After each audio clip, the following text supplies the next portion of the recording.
Want to learn how to do the glitch effect in Filmora 9? Stick around.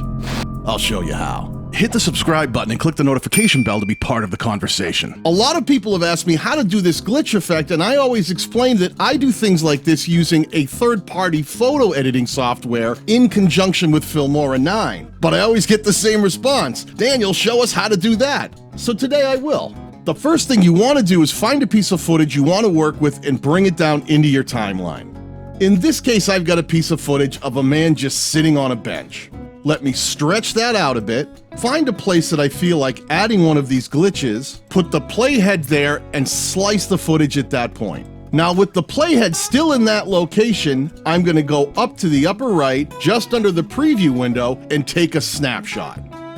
Now, Filmora will automatically save your snapshots to a predestined file, but I like to put these snapshots into my custom project files. The way you can do that is to go up to File, scroll down to Preferences, and in the Folders tab, you'll see you have options for where Filmora saves the different things in your particular project. If you see here under Snapshot Files, you can choose Browse and select the file you'd like it to go into, which in this case is my Glitch Effect Images file.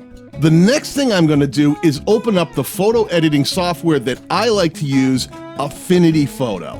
Now, the reason I'm using Affinity Photo for this project is they are currently giving away a free 90-day fully functional license to anybody who wants to download the software. This is by far my favorite photo editing software out there. What you want to do is go up to the File menu, choose Open, and then choose a file that you'd like to open. In this case, it's Snapshot 12 from my Project Images file.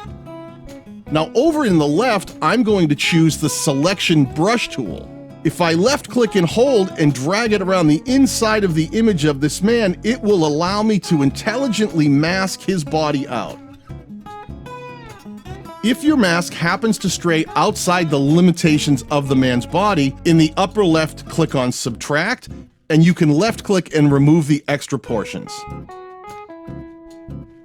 This mask does not need to be perfect. It just needs to achieve the glitch effect that we're looking for.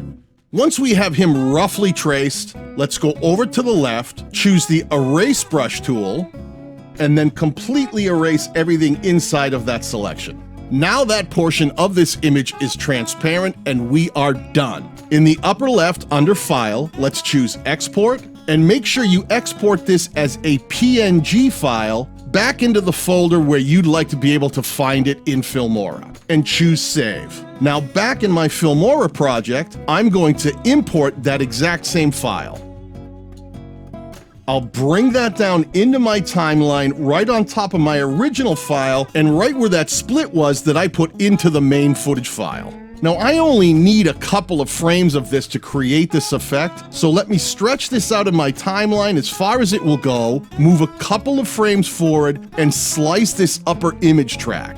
I can now delete the rest of it, and I'm going to add a slice into the track below as well to isolate the footage right underneath this image. The reason I'm going to do that is I need to add a glitch effect to this lower section.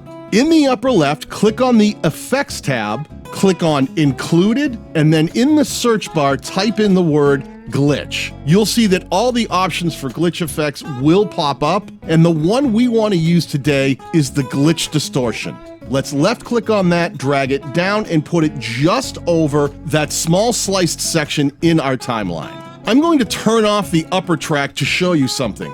That particular glitch effect, when applied to your scene, actually glitches everything that you can see. And I don't want that to happen. I just want the man in the scene to glitch out. So by applying this mask over the top, you can see the background stays still and just the frame of the man gets glitched. Let's take a look at how that appears when we run it all together.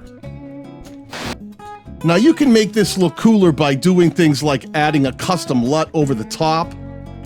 Repeat this as many times in your footage as makes sense to you by slicing that main footage, taking another snapshot, and then modifying that snapshot in your photo editing software and bringing it back in to repeat the process. Do this a few times in your footage, and when you're done, you'll get something that looks like this. If you want to learn more Filmora tips, tricks, and techniques, be sure to click on the videos on screen now or the ones I'll pin down below.